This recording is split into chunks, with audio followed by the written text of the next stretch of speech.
donc Misère au Borinage à partir de septembre 1933, donc après la grève de 1932, c'est important de le souligner.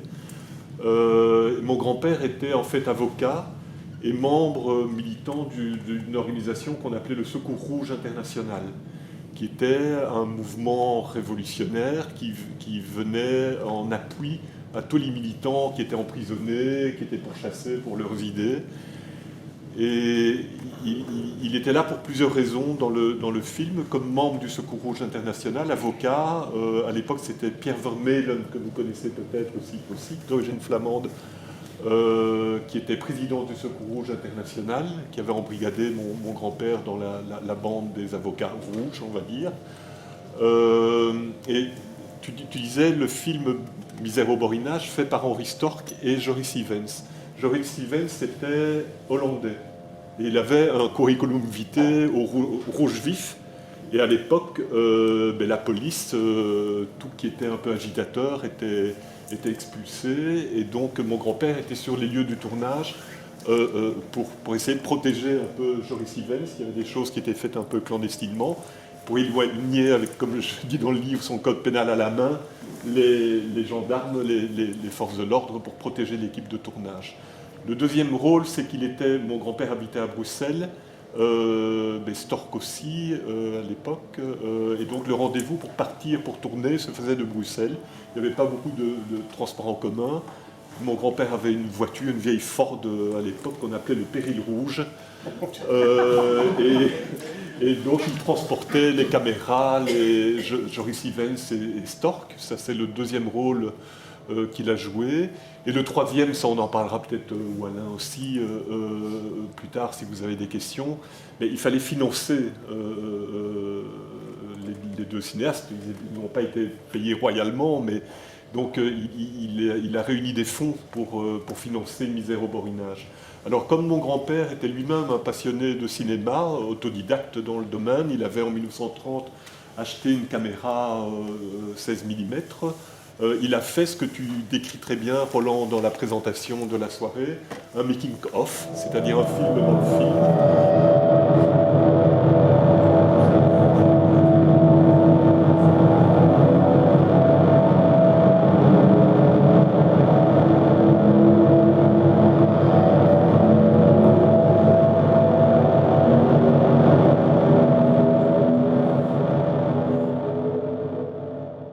La façon dont j'ai conçu le son, j'ai pas voulu faire en fait une sonorité trop anecdotique.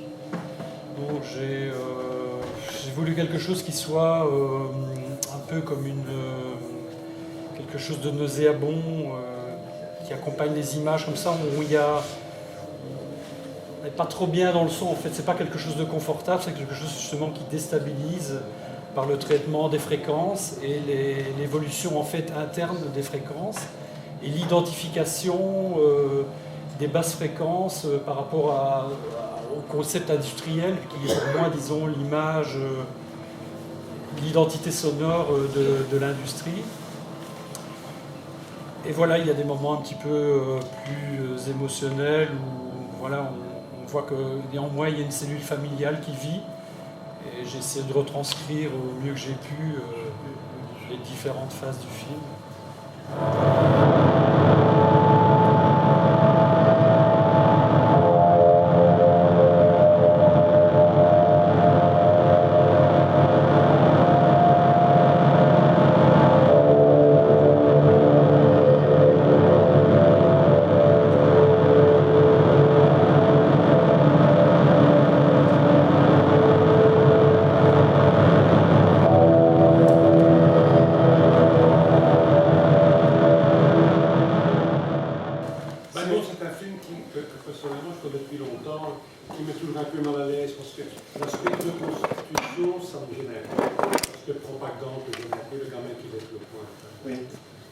Ça fait un peu de main rouge, quoi.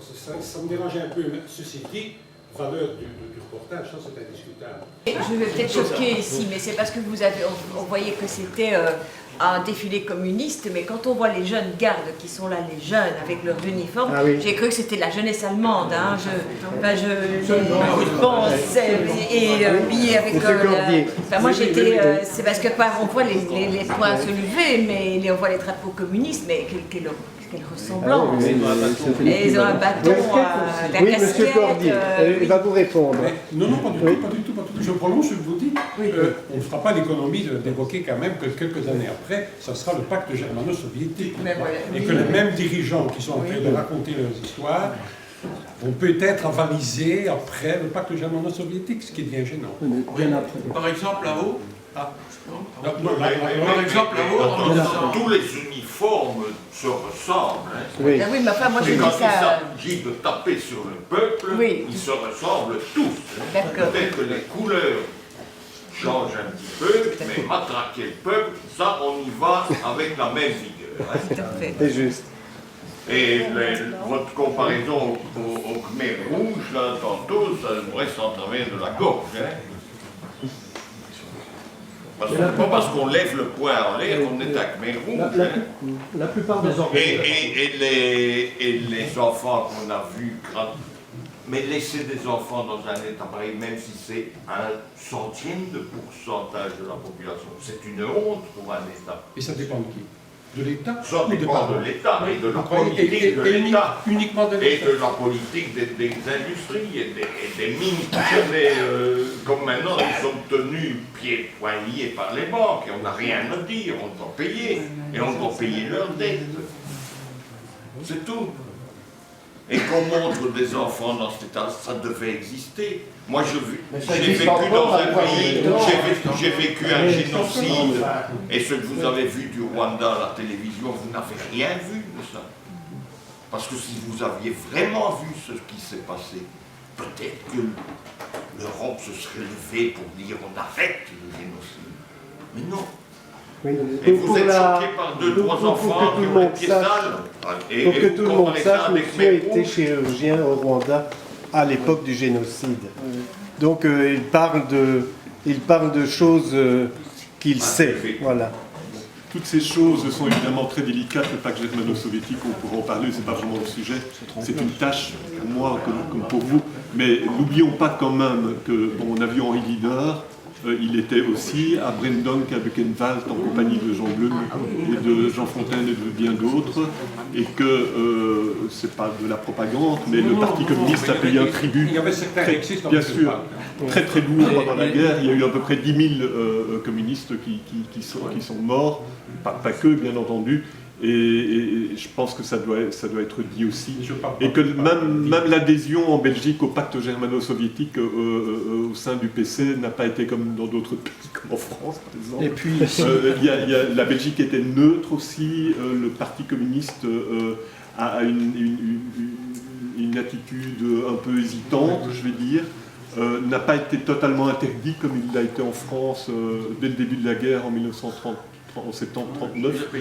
Donc il y a aussi un contexte belge qui est un petit peu différent des autres. Jean, tu avais... Puis aussi, si Daladier et Chamberlain n'avaient pas capitulé devant Hitler lorsque celui-ci réclamait la Bohème, il est probable que la diplomatie soviétique ne se serait pas portée vers l'Allemagne. Hein. Il n'est pas venu comme ça, ce pacte germano-soviétique. Quant aux enfants qui portaient l'uniforme, c'était extrêmement fréquent à l'époque. Toutes les organisations ouvrières ou bourgeoises, comme en France, l'Action française, les Croix de Feu, les Francisques, avaient des organisations de femmes et des organisations de jeunesse où il y avait des jeunes gens qui portaient des uniformes. Hein, il n'y avait pas cette... je veux dire, on raisonne avec 50 ans, 60 ans, mais à l'époque c'était comme ça. Il y avait une lutte des classes absolument féroce. Surtout avec la crise de 1929, donc on ne se faisait pas de cadeaux. Il fallait se protéger.